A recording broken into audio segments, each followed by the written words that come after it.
Gracias. Congresista, tiene la palabra la congresista León.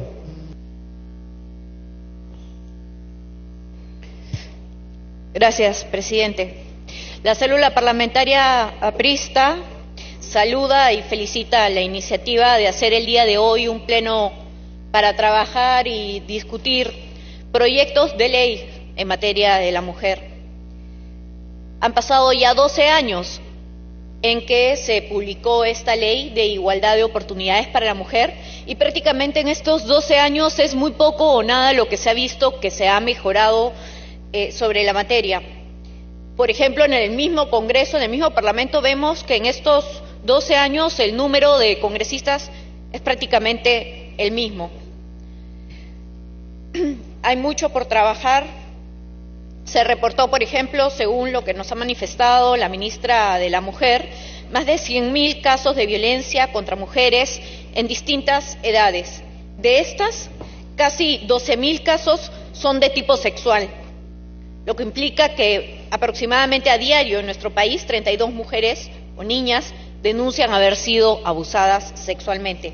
Y en este mismo año, 149 de nosotras fueron víctimas de feminicidio, 149 mujeres a las que se les negó, más que la igualdad de oportunidades, se les negó la protección que el Estado está obligado a brindarles. Ayer mismo hemos escuchado todos un caso más de feminicidio, el número 23 de mujer que lamentablemente ha perdido nuestro país. Hemos dado leyes importantes en el Congreso, pero no son suficientes. Hemos dado la ley 3819, que incrementa las penas para los delitos de feminicidio y violencia para la mujer. La ley 3838, que declara la imprescriptibilidad en los delitos de violación. Ley 3862, protección frente a la violencia contra la mujer, mejorando y eliminando algunos beneficios que se otorgaban, por ejemplo, en el caso que el agresor se encontraba bajo algún tipo de estupefaciente o bajo estado de embriaguez, y esto era atenuado, se le atenuaba la pena por estar en esta situación. Hoy en día más bien es un agravante. El subregistro también de condenados por delitos de violencia familiar y sexual contra mujeres y menores de edad. Reconocer también que se dieron normas como poner o que salga en Infocorp cuando uno tiene deudas de alimentos, obligaciones fundamentales. Eso, enhorabuena, ha mejorado muchísimo, sin embargo todavía tenemos muchísimo que hacer, sobre todo campañas mediáticas que se tienen que lanzar desde el Ejecutivo, desde el Ministerio de Educación, desde el Ministerio de la Mujer, junto con el Ministerio de Salud. Se debe de trabajar de manera conjunta con sus presupuestos, unir estos presupuestos para, a través de los medios de comunicación, poder salir con campañas mediáticas fuertes, rotundas, que ayuden a todas las personas a concientizar en que no podemos permitir que se toque el cuerpo, que no se puede permitir ningún tipo de acoso, de violación sexual. Y también tener en cuenta algo muy importante, señor presidente, que quisiera recibir una respuesta el día de hoy por la tarde por parte del presidente del Consejo de Ministros. El presidente de la República, el presidente Vizcarra, antes de aprobarse el presupuesto en noviembre de 2018, decía que como medida primordial de su gestión iba a triplicar el presupuesto del Programa Nacional contra la Violencia Familiar y Sexual, de 164 millones a 435 millones para el 2019. Sin embargo, revisando el portal del MEF, en este año no solo no se ha aumentado a los 435, sino que se ha disminuido a 293 millones, es decir, de 430 millones a 293 millones de soles, es decir, a menos de la mitad. Entonces, aquí más bien quisiera tener una respuesta por parte de la Presidencia del Consejo de Ministros para que nos diga qué es lo que ha sucedido, por qué ha habido esta reducción en este programa tan importante de lucha por la violencia familiar y sexual. No podemos quedarnos obviamente en el discurso de decir sí, vamos a triplicar presupuesto para este objetivo y más bien vemos que se reduce este presupuesto. ¿En qué se ha gastado vemos que en la anemia no. La anemia ha aumentado de 40 a 46%. Para disminuir el embarazo adolescente, tampoco. El embarazo adolescente ha aumentado. En el 2016 afectaba al 11%, hoy en día estamos en 15%. Para comprar... Tiempo adicional. Para comprar más cámaras Gesell, tampoco. Vemos que hay una ínfima cantidad de cámaras Gesell a nivel nacional. Para implementar nuevos módulos de atención o centros de emergencia de mujer, tampoco, presidente. Entonces eso es lo que queremos saber. El mínimo presupuesto que se tiene para este programa de lucha contra la violencia, ¿hacia qué está siendo dirigido? Porque para estos temas que son fundamentales, disminuir el embarazo adolescente, cámaras Gesell, módulos de atención a la mujer, lucha contra la anemia, no está siendo enfocado, no se están priorizando esos temas. Eso es cuanto tenemos que mencionar y también resaltar que el día de hoy se van a tocar proyectos para poder seguir trabajando en la lucha contra la violencia para la mujer y darle mejor oportunidad tanto a las mujeres, niñas y niños. Muchísimas gracias, presidente. Gracias, congresista. Tiene la palabra la congresista Nelly Cuadros.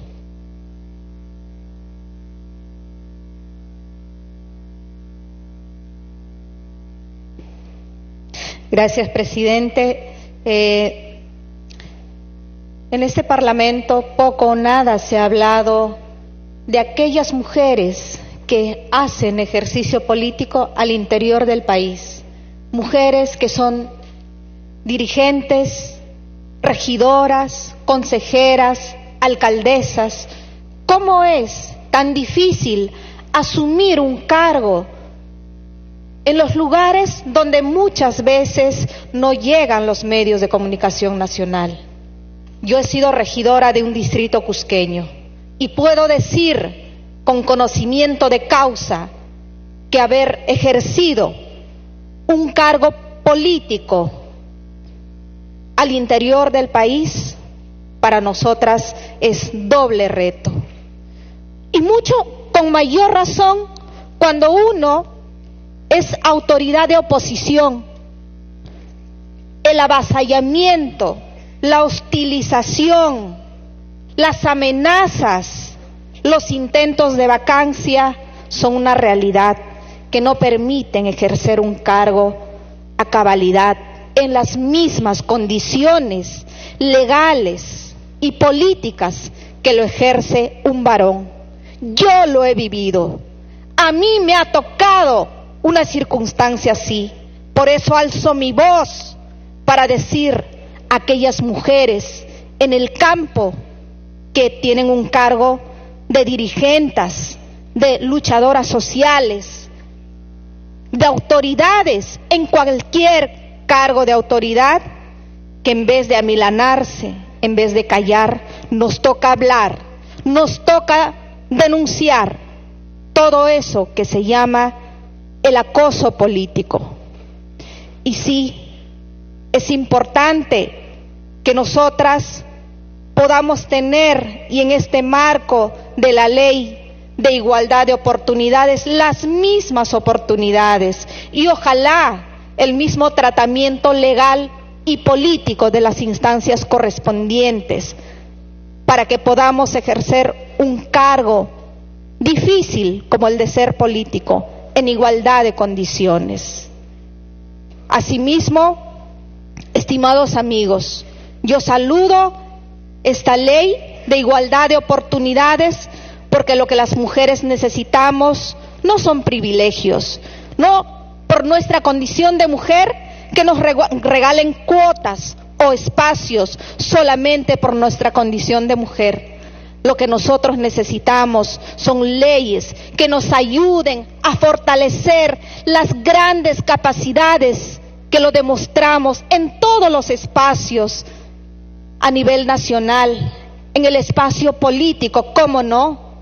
En el espacio empresarial, académico, dirigencial.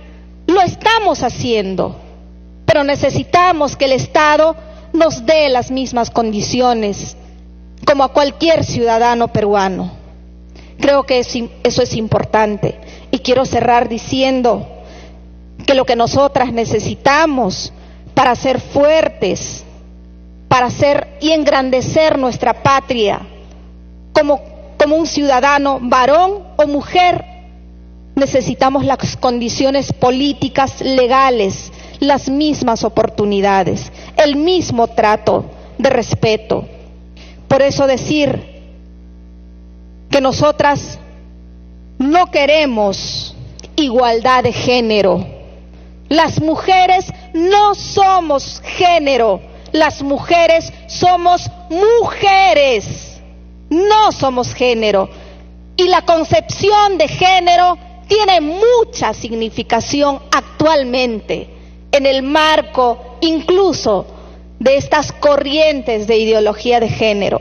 Por lo tanto, las mujeres somos mujeres, no somos género. Y lo que necesitamos es igualdad de oportunidades, fortalecimiento de la familia en los valores de respeto a la mujer, de principios de solidaridad con la mujer, de principios de inclusión, de educación, de tener acceso a los mismos conocimientos profesionales y a ejercer política como para nosotras acá lo es difícil. Y más allá de las leyes, ejercer política, por ejemplo, en este Parlamento, también es difícil, porque lamentablemente tenemos colegas parlamentarios. Tiempo adicional. Tenemos experiencias ingratas, y no quiero usar un término ofensivo, experiencias despreciables de congresistas que dejan mucho que desear y que ensucian la dignidad de este Parlamento. Y aún así nos toca estar acá y levantar la voz, más allá de las ideologías, más allá de las tiendas políticas. A las mujeres nos toca salir adelante con conocimiento, oportunidad y sin ideologías. Gracias. Gracias. Congresista, habían 3 congresistas más anotados, pero no se encuentran en la sala. Por lo tanto, vamos a darle entonces el uso de la palabra a la señora ministra de la Mujer y Poblaciones Vulnerables para que se pueda referir a las intervenciones de los señores congresistas. Tiene la palabra, señora ministra. O puede hacerlo desde el escaño. Si usted gusta, puede hacerlo desde el escaño, no hay problema.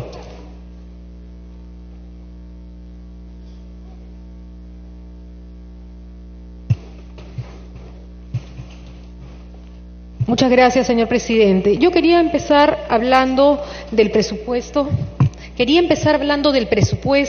Institucional, porque varios de los congresistas que han tenido el uso de la palabra se han referido al mismo.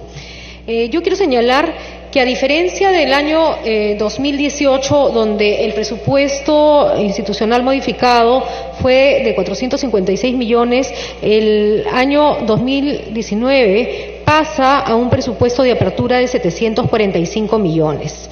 Tal como lo establece la propia ley de presupuesto. Sin embargo, aquí queremos señalar que estos 745 millones incluyen los 200 millones que han sido asignados para la Comisión de Emergencia, esta comisión que aprobó el Plan de Acción Conjunto para implementarse el año 2018 y el año 2019. Por eso es que en el marco de aprobación de la ley de presupuesto se aprueba este incremento de 200 millones para el financiamiento de las medidas previstas en el Plan de Acción Conjunto. Mediante el Decreto Supremo 048-2019-EF del 13 de febrero, se autoriza la transferencia de partidas en el presupuesto del año fiscal 2019 del pliego del Ministerio de la Mujer y Poblaciones Vulnerables hasta por la suma de 145.173.690 a favor de diversos pliegos del Gobierno Nacional los cuales para el desarrollo de las acciones previstas en el Plan de Acción Conjunta, las cuales se encuentran en la estrategia de implementación para el año fiscal 2019 del Plan de Acción Conjunta. Quiero mencionar que esto es justamente para garantizar que el sistema que involucra varias instituciones pueda cumplir con las funciones respectivas. Algunas de las acciones que están previstas en este plan de acción conjunto son las que el Ministerio de Educación va a contratar especialistas en convivencia escolar. El Ministerio de Justicia contratará con estos recursos transferidos a nuevos defensores y se les capacitará en materia de violencia hacia las mujeres. El Ministerio de Salud capacitará a los profesionales de 64 hospitales e instalará 8 módulos de atención para niños y niñas víctimas de violencia en provincias. Asimismo, continuará con la atención de los más de 70 centros de salud mental comunitaria. El Ministerio del Interior va a crear nuevos escuadrones especializados en 5 ciudades. Cada uno contará con 50 efectivos policiales para hacer seguimiento a las medidas de protección. Asimismo, va a capacitar a los agentes policiales en las comisarías especializadas ya creadas. El Ministerio de Desarrollo e Inclusión Social continuará con la capacitación de sus agentes comunitarios e implementará el Fondo de Estímulo de Desempeño, el FED, vinculado a la lucha contra la violencia hacia las mujeres, con un monto de 10 millones. Y aquí es importante, porque se está dando para este fondo de estímulo 10 millones justamente para los gobiernos regionales que trabajen en acciones de atención y de prevención de lucha contra la violencia hacia las mujeres. Es la primera vez que se crea este fondo con recursos asignados especialmente para este fin. El Ministerio de Cultura va a continuar con la intervención intercultural en las zonas rurales. El Poder Judicial va a implementar un módulo de justicia especializada en San Juan del Lurigancho. El Ministerio Público va a implementar 9 fiscalías especializadas y una Fiscalía Superior especializada en materia de violencia hacia la mujer y el grupo familiar. Asimismo, va a crear un laboratorio clínico forense y el laboratorio tanatológico. La Defensoría del Pueblo va a continuar con labores de supervisión y monitoreo de las entidades encargadas de la atención y prevención en la lucha contra la violencia. Es así que este presupuesto que dicen que se ha recortado al Ministerio, vino al Ministerio con la finalidad de poder cubrir las acciones de este plan de acción conjunto y que es la base del programa presupuestal multisectorial de lucha contra la violencia que se está trabajando en conjunto con el Ministerio de Economía y Finanzas. Dicho esto, voy a pasar a responder algunas de las inquietudes y preguntas planteadas por los señores y señoras congresistas. Yo realmente agradezco también los comentarios y aportes que han realizado porque nos ayudan a mejorar siempre la calidad de la atención que tenemos que brindar. Respecto a la pregunta formulada en materia de prevención de la violencia, como señalamos, la prevención es un punto priorizado por la gestión de gobierno porque es la única que nos va a permitir disminuir estos índices de violencia. Y como hemos mencionado, estamos trabajando en diferentes programas y proyectos. Estamos con el programa de hombres líderes en la lucha contra la violencia hacia las mujeres. Hemos capacitado a más de 1.260 hombres para este fin y se ha logrado llegar con información a más de 60.000. Estamos fortaleciendo este trabajo preventivo en las escuelas, con toda la comunidad educativa, no solamente como mencionamos con los alumnos y alumnas, esto de manera articulada con el Ministerio de Educación. Hemos capacitado ya a más de 4.600 docentes y 148.000 estudiantes. Hemos también empezado a realizar un trabajo muy fuerte en lo que es fortalecimiento de familias. Y yo quiero acá señalar que como se mencionaba que se había derogado la ley de fortalecimiento de familia, quiero señalar que lo que hemos hecho, hemos aprobado el decreto legislativo de fortalecimiento de las familias y prevención de la violencia. Lo que estamos haciendo es, se derogó la ley anterior que tenía 4 artículos para aprobar esta norma que lo que hace es recoge todo lo anterior, pero además lo que hace es poner la responsabilidad en los diferentes niveles de gobierno en materia de servicios de atención y prevención de la violencia en las familias, ampliándose así este marco de protección. Por ello les digo que estamos fortaleciendo las familias para que éstas sean espacios libres de violencia, también en los programas del Estado, a través del INAVIF, con la estrategia Acercándonos, hemos logrado capacitar a 4.029 familias en situación de vulnerabilidad. Asimismo, hemos desarrollado, como les digo, acciones de prevención con la estrategia Caravana Amiga en las escuelas, llegando a más de 60.000 niños y niñas de nuestro sistema educativo.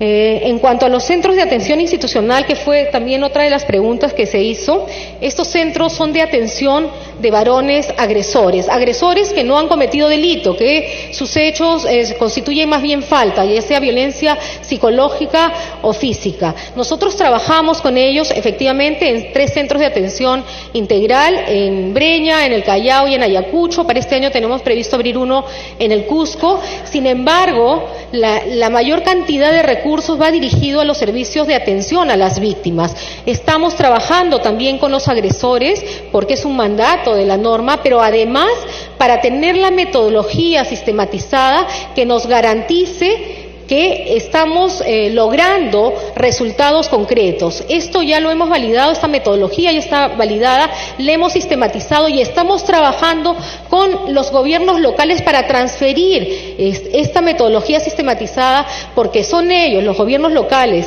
los encargados de abrir los servicios de atención para las personas agresoras. Por eso este es un trabajo, como les digo, en conjunto del sistema. Fortalecer el sistema es uno de los objetivos de esta gestión de gobierno. Nosotros estamos trabajando con los gobiernos regionales y locales para que vayan asumiendo progresivamente sus responsabilidades y tengan en cuenta servicios como estos, pero además no solamente decirles tienes que abrirlo, sino tienes que abrirlo, y esta es la metodología que ha sido validada a través del tiempo. Asimismo, en cuanto a las capacitaciones realizadas por los policías, desde el Ministerio del Interior se ha capacitado al 55% del personal policial de comisarías de familia. En el marco del plan de acción propuesto por la Comisión de Emergencia se ha previsto la capacitación de 580 agentes policiales pertenecientes a 37 comisarías especializadas de familia, y el personal policial que realiza las visitas a las víctimas que cuentan con las medidas de protección. Pero además, como he señalado, hemos fortalecido la cantidad de policías en las diferentes regiones para que hagan este servicio de seguimiento de las medidas de protección que impone el Poder Judicial a las víctimas de violencia. Hay un compromiso decidido del Ministro del Interior para la protección de las mujeres víctimas. Él ha designado a un general que está a cargo de recibir todas las quejas y denuncias en los casos que no se atienda de manera correcta y en los plazos establecidos a las mujeres víctimas de violencia. Esto para acabar con las situaciones en que las mujeres van a denunciar y no son atendidas o son atendidas de una manera poco adecuada. Asimismo, se han desarrollado otras acciones de capacitación en coordinación con diferentes instituciones de la sociedad civil, de los diferentes sectores, dirigido al personal policial de las comisarías de Lima, Cusco y Madre de Dios. En relación a la atención de los hijos y las hijas de las mujeres víctimas de feminicidio, se ha creado la estrategia Te Acompañamos, a cargo del Ministerio de la Mujer, a fin de restituir los derechos de las víctimas indirectas, que son los hijos e hijas de las víctimas directas, lo cual involucra un trabajo articulado con el Ministerio de Educación, el Ministerio de Salud, el Ministerio de Justicia y las otras entidades del Estado. El enfoque de atención es la protección y la restitución de los derechos de los hijos y las hijas víctimas de las mujeres que han sido víctimas de feminicidio. Por eso es importante la articulación, porque nosotros, desde que asumimos competencia desde la Unidad de Protección Especial, lo que hacemos es la evaluación del riesgo del niño y determinamos quién es el encargado o la encargada de cuidarlo, y cuando el Estado asume la tutela, asume en coordinación con todos los sectores para brindarle todos los servicios que requiera, es decir, garantizar su derecho a la salud, garantizar su derecho a la educación y garantizar la protección que ese niño o esa niña requiere. Yo ya mencioné en relación a la Ley de Fortalecimiento de Familia, nosotros hemos sacado el decreto legislativo, que es la Ley de Fortalecimiento y Prevención de la Violencia dentro de las familias. En relación a la problemática de acoso político, debemos señalar que el Jurado Nacional de Elecciones elaboró una nueva ruta intrainstitucional de atención para casos de acoso político aplicable en el marco de las elecciones regionales y municipales del 2018. Esta ruta y sus lineamientos fueron remitidos a todos los jurados electorales especiales, los mismos que fueron capacitados para su conocimiento y aplicación. El Jurado Nacional de Elecciones realizó también una encuesta nacional de candidatos y candidatas participantes en las elecciones regionales y municipales, identificándose que el 22% de candidatas aseguró haber sufrido algún acto de acoso político y el 20% de las candidatas aseguró haber sido discriminada o reconocer que conoce a alguien en la misma situación. También se identificó que el tipo de afectación más recurrente es el hostigamiento para que las mujeres renuncien a las candidaturas. Cabe mencionar que el pacto ético electoral suscrito por las organizaciones políticas que participaron en las elecciones regionales y municipales del 2018, tanto en Lima como en todas las regiones del país, fue suscrito. Respecto a la deserción escolar, especialmente por el tema del embarazo adolescente, se debe señalar que la Ley 29.600, ley que fomenta la reinserción escolar por embarazo, prohíbe a las instituciones educativas expulsar o limitar de algún modo el acceso a la educación de las adolescentes gestantes. El Currículum Nacional de Educación Básica contiene competencias y orientaciones con enfoque de educación sexual integral. Este año se aplicará en todos los niveles de educación, con lo cual enfatiza la necesidad de incorporar la igualdad de género en el sector para garantizar la igualdad de oportunidades. Como estrategia para controlar la deserción escolar en los ámbitos rural y urbano, el Ministerio de Educación ha capacitado en servicio a docentes de las instituciones educativas de primaria multigrado monolingüe rural a través del acompañamiento pedagógico a 3.934 instituciones educativas de primaria multigrado, atendiendo un promedio de 7.714 docentes, con visitas en aula, en grupos de interaprendizaje colaborativo y talleres de actualización docente. Asimismo, el Ministerio de Educación coordina a través de los especialistas pedagógicos regionales las orientaciones para la implementación del acompañamiento pedagógico. En materia de salud, desde el Ministerio de Salud se han desarrollado las siguientes acciones para prevenir el embarazo adolescente. En relacionado a la Comisión Permanente ha reactivado la Comisión Permanente para el seguimiento del Plan Multisectorial de Prevención del Embarazo en Adolescentes, articulándose con gobiernos regionales y gobiernos locales. Se ha incorporado en el sello municipal de los gobiernos locales la medición de la actividad de orientación y consejería en la población adolescente para la prevención del embarazo en adolescentes. Se ha aprobado e implementado la norma de planificación familiar que incluye la orientación y consejería en salud sexual y reproductiva y acceso a los métodos anticonceptivos a los adolescentes que han iniciado su vida sexual.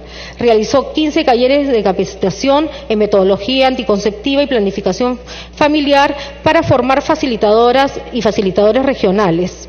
Se cuenta con 3.574 centros diferenciados a nivel nacional para atención de los adolescentes a fin de brindar una atención integral con énfasis en salud sexual. Las adolescentes que son gestantes reciben atención especializada y acompañamiento de salud, involucrándose a las instituciones educativas a fin de evitar su deserción escolar. Yo quiero señalar que, como hemos expuesto en la presentación del 12º informe de avances en el cumplimiento de la Ley de Igualdad de Oportunidades entre mujeres y hombres, lograr la igualdad es una prioridad del Estado en su conjunto.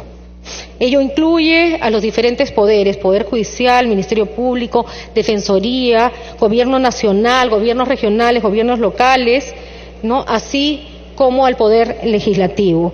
Esta responsabilidad nos demanda redoblar los esfuerzos a fin de brindar una respuesta articulada, una respuesta que sea oportuna, que sea célere, pero sobre todo eficiente. Por ello, yo agradezco la participación de todas y todos los congresistas que han planteado sus inquietudes y que también nos han dado mucha nos han hecho muchas recomendaciones que son totalmente pertinentes. Yo quiero señalar que si alguna de las preguntas se está pasando por alto, vamos nosotros a contestarlas y hacerlas llegar por escrito. Como hemos señalado, no podemos pensar en el desarrollo sostenible de nuestro país si no logramos primero la igualdad para las mujeres, y la igualdad en todas las esferas de la vida, económica, política, ¿no?, en lucha contra la violencia. Esto es un compromiso de Estado y de Gobierno. Por nuestra parte, reafirmamos nuestro compromiso con las mujeres del país a vísperas del 8 de marzo, ¿no? Este es un compromiso que esta tarde lo reafirmamos en frente de la representación nacional. Muchas gracias. Gracias, señora ministra. Tiene la palabra el presidente del Consejo de Ministros para que pueda